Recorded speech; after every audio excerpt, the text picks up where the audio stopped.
कार्यकाल में उन्होंने ऐसा कोई बड़ा काम नहीं किया जो सारे देश के जनता को, युवाओं को, किसानों को उससे लाभ हो। भाजपा को एक माफी पत्र और शर्मिंदा पत्र जारी करना चाहिए। जिस आदमी की खुद गारंटी नहीं, उसकी गारंटी का क्या महत्व? वो तमाम वाले रह गए हैं। किसानों की आमदनी डबल करूंगा, ये उन्होंने कहा था, वही गारंटी। और एमएसपी मैं बढ़ाऊंगा और एमएसपी को मैं लीगल स्टेटस दूंगा, ये कहा था, यही उसकी गारंटी।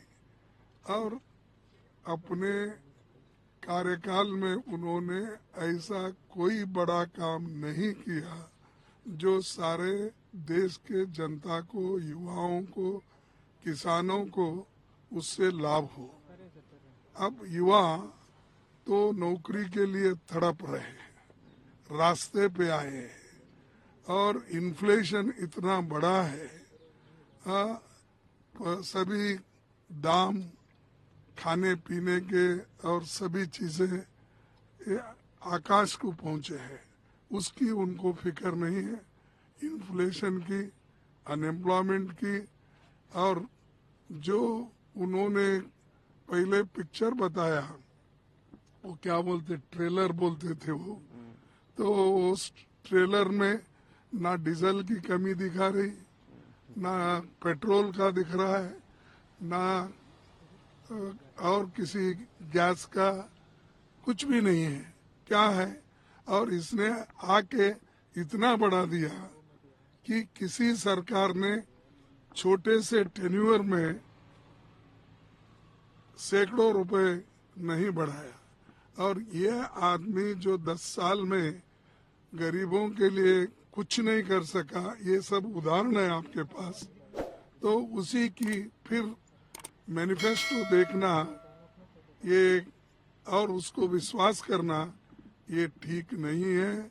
और इससे ये साबित होता है कि लोगों के लिए उन्हें कुछ देने के लिए उनके पास नहीं है, सिर्फ बाकी के बात, पीछे के बातें कुछ बोलकर।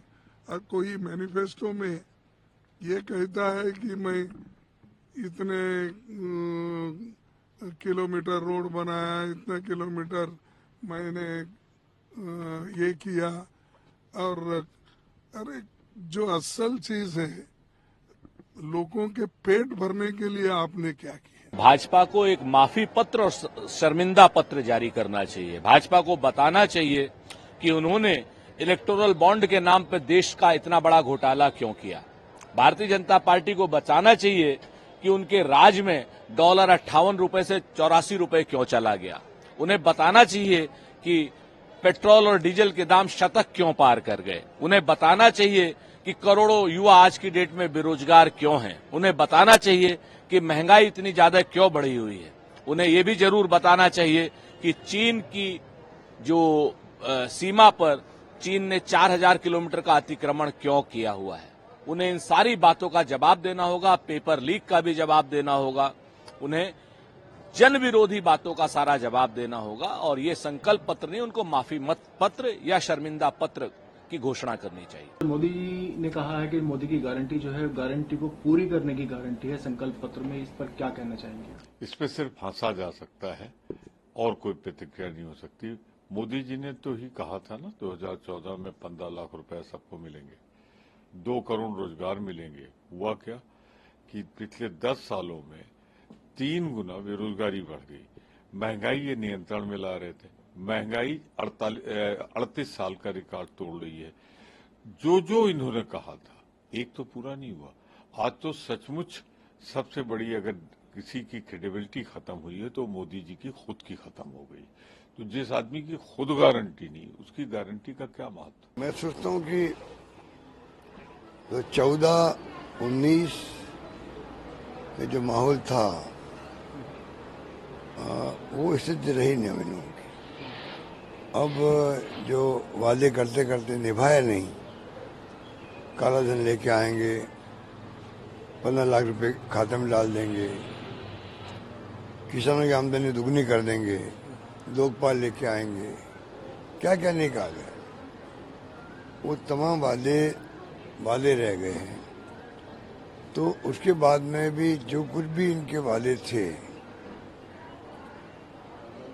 किसानों का आंदोलन चला तो समय पर उसको ढंग से टैकल नहीं किया, 600-700 लोग मारे गए, वो पूरे कंट्री का इश्यू बना। हो जो लड़कियां बैठी हुई थी रेस्लर, वो भी अपना इश्यू है।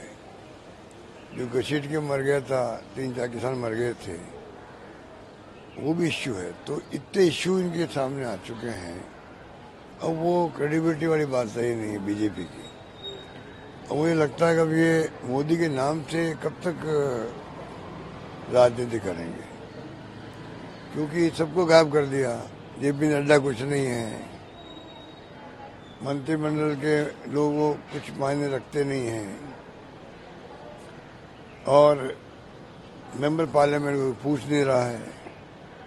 तो जो सत्ता के विकेंद्रीकरण होता है लोकतंत्र में, जिससे कि आवाज उठा सकता मेंबर पार्लियामेंट अपने क्षेत्र की, फीडबैक लेके काम हो सकता है दिल्ली के अंदर, विभागों के अंदर, वो सब कोलैप्स हो गया है।